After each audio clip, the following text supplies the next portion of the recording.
Bonjour et bienvenue dans cette présentation conçue spécialement pour les futurs conseillers en économie sociale et familiale. Aujourd'hui, on va plonger dans l'appareil digestif. Mais attention, pas pour un simple cours de biologie, non. L'idée, c'est de voir comment cette mécanique complexe devient un outil indispensable pour donner des conseils nutritionnels qui ont vraiment du sens. On va partir d'un cas très concret. Imaginez, une personne vient vous voir et vous dit ça. C'est une plainte typique que vous entendrez sûrement dans votre carrière. On va garder cette phrase en tête tout au long de notre parcours. Elle va nous servir de fil rouge pour que chaque notion théorique trouve une application pratique. Alors, la grande question c'est comment est-ce qu'on répond à ça de manière professionnelle ? Eh bien, pour y arriver, il faut qu'on se construise un socle de connaissances solides. L'objectif, c'est vraiment de transformer des faits biologiques en arguments, en outils concrets pour le conseil. Allez, on y va. Pour commencer, il nous faut une carte du territoire. Pour comprendre ce qui se passe, on doit d'abord visualiser le trajet que les aliments parcourent dans notre corps. C'est la base de tout. Ce chemin, c'est en fait un long tube musculaire continu, un peu comme une chaîne de montage super bien organisée. Tout démarre dans la bouche avec l'action mécanique des dents et chimique de la salive. Puis, ça descend jusqu'à l'estomac qui va brasser et attaquer chimiquement les aliments. Mais le gros du travail, la mission principale, elle se déroule dans l'intestin grêle. C'est là que la magie de l'absorption opère. Chaque étape est vraiment cruciale. Mais alors, comment est-ce que tout ça avance ? Grâce à un moteur incroyable, le péristaltisme. Il faut vraiment s'imaginer une vague musculaire, une ondulation qui se propage tout le long du tube et qui pousse les aliments vers la sortie. C'est un mouvement réflexe, totalement involontaire, mais c'est lui qui garantit que le trafic avance toujours dans la bonne direction. Attention, le tube digestif ne bosse pas tout seul. Il a une équipe de soutien absolument indispensable, les glandes annexes. Pensez au foie, au pancréas.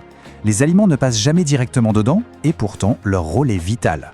Sans la bille du foie pour s'occuper des graisses ou les sucs du pancréas pour calmer l'acidité qui sort de l'estomac, la digestion chimique serait tout simplement impossible. Ok, on a vu la carte, la mécanique, maintenant on sort le microscope. On va s'intéresser aux ouvriers de cette usine chimique, les enzymes. Ce sont elles qui vont décomposer les grosses molécules en tout petits morceaux. Pour les glucides, c'est fascinant, le travail commence immédiatement, dès la bouche. Une enzyme dans la salive, l'amylase, se met tout de suite au boulot. C'est là qu'on comprend l'intérêt scientifique d'un conseil aussi simple que « prenez le temps de bien mâcher ». L'objectif final, c'est de tout transformer en glucose, le carburant préféré de nos cellules. Pour les protéines, par contre, il faut un traitement de choc. Ça se passe principalement dans l'estomac, dans un bain d'acide hyper puissant où une enzyme, la pepsine, commence à les découper. Le but, c'est de les réduire à leurs briques de construction élémentaires, les fameux acides aminés. Arrivent les graisses, les lipides. Et là, c'est un vrai défi. C'est comme vouloir mélanger de l'huile et de l'eau. Pour que les enzymes puissent travailler, il faut d'abord une étape de préparation. C'est le rôle de la bile. Elle va émulsifier les graisses, c'est-à-dire les disperser en minuscules gouttelettes. C'est seulement après cette étape que les enzymes spécialisées, les lipases, peuvent enfin les attaquer efficacement. Ce tableau, il est génial parce qu'il résume parfaitement la spécificité du système. Regardez bien. La pepsine de l'estomac s'attaque uniquement aux protéines. L'amylase du pancréas, elle, ne s'occupe que de l'amidon. Chaque enzyme a une cible précise, un lieu d'action précis. C'est une chorégraphie chimique d'une précision incroyable. Bon, on a vu qu'on décompose, on découpe, on transforme, mais pourquoi faire ? Quel est le but ultime de toute cette opération ? Eh bien, c'est tout simplement de faire passer ces nutriments dans notre corps, pour qu'ils puissent enfin les utiliser. C'est la phase d'absorption.